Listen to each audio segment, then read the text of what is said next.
Hello everybody and welcome back to my channel. My name's Anthony and in today's video we're going to talk about 5 different fashion jobs that you had no idea about. Now there are loads of different fashion design jobs out there. I've actually done a video about 10 different fashion careers. Now I'm not going to go over any of the careers that I've mentioned in that one in this video, but if you want to go and watch that, go and click the link here. But in this one we're going to talk about more unusual jobs that you necessarily wouldn't come across every day. But before we get started on that, don't forget to like and subscribe. It really does help my channel to grow, especially that like button. You have no idea how much it helps promote my video with the algorithm. Please also leave a comment, I'd like to chat to you guys and get to know you a little bit better and build this fashion community up. Alright, okay, let's just jump straight in there with my number 5, and that is supplier. Now, if you didn't know, you can of course get a job at a supplier, and this is basically working alongside brands. Now, the brands will send you designs, they'll also ask you for your opinions on designs, and they'll also ask you to bring samples and things like that to them. So this is a really good way of building your skills, getting to know a 360 view of design. So not only designing the products, but also sourcing all of the components that come in with the products. And it's also a really good way of building relationships with multiple different brands. Working at a supplier is actually really good, especially if you want to get your fingers in loads of different pies. You'll probably work at a supplier that specializes in a certain type of garment, so whether that be outerwear, jersey, shirting,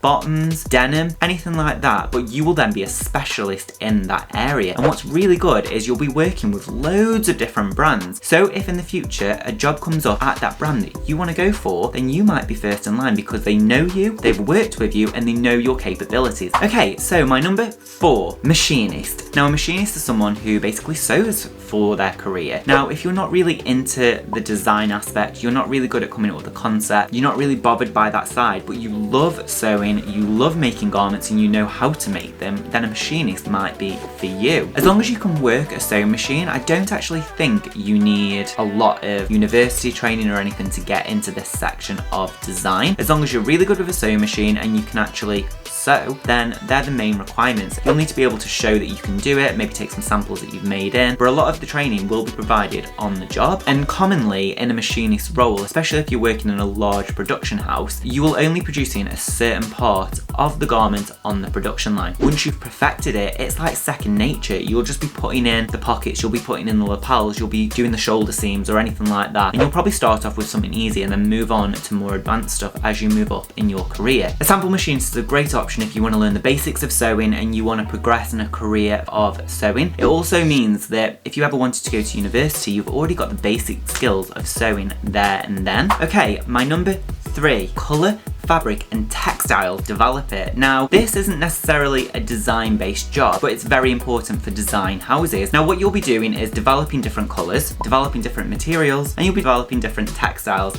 It basically is, as it says on the tin, a colour, fabric and textile developer. Now, it basically means that you'll be working with a lot of suppliers, you'll be going back and forth on different queries such as the Pantones, the feel, the make, the finish, all of that sort of stuff, and you'll really get into the technicals of the fabric. You'll also learn different combinations of fabric and what work, and you'll also need to be able to identify different fabrics or at least search for something similar. I've worked with fabric technicians in the past, and I've seen a fabric that I really love on a garment, and I've given it to them and said, I want something that's the same quality as this, and that is their job to go out and source it. Whether it be in China, in India or in the UK, they have to find an alternative that will work for your product. Now, usually these type of jobs are employed by larger brands or maybe more high-end brands, but there are also some on the high street level as well. And it's basically their job to develop and make sure that the designer's vision of that fabric comes to fruition. And they also get to go on loads of different sourcing trips. So they'll be going to China, they'll be going to India, they'll be going to Italy and Paris and really trying to find them new key fabrics for the season. Okay, my number 2, and that is trend forecaster. Now, a trend forecaster is a really useful job, and not many people at college or university know about this line of work. So if your interest is research, if your interest is trying to develop new trends and trying to figure out what's the hot new thing, what are the new items, what's going on, what's happening, then a trend forecaster is probably for you. Now, a trend forecaster has a number of different roles. You'll be going abroad because you'll need to find what's going on in different countries and report back. You'll also be developing mood boards. You'll also be developing tech packs. You'll also be developing shapes and silhouettes. You'll be developing loads of different stuff to present on a visual virtual format. Now, there's loads of different places that do trend forecasting. One of the biggest ones is WGSN, and they basically bring out trend reports daily, and it says what is going on in the current climate, what's going on for buyers, what's going on for designers, what's going on for the merchandisers. They develop loads of different trends and forecasts for the season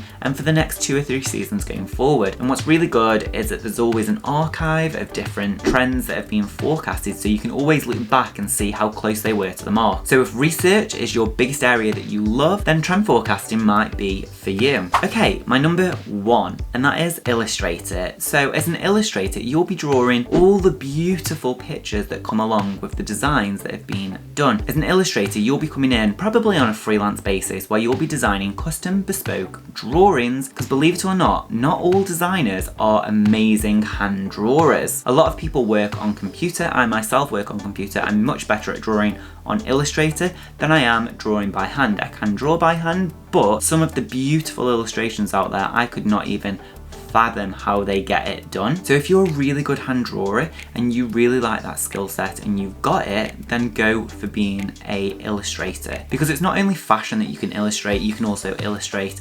typography, you can illustrate products, you can illustrate so many different things. If you've got that eye and you've got that hand-eye drawing capability, then go for it. Alright, okay everyone, that is 5 different fashion jobs that you might not have heard of. If you like this video, give it a big thumbs up and don't forget to click that beautiful red subscribe button down below. Please also check out my Etsy shop where you can buy cards and vectors to help support you in your everyday design life, and it really helps to support this channel. Otherwise, I'll see you here every Monday and Thursday with a brand new video. Alright, okay, thanks for watching. Alright, bye. Tra tra tra. Bye.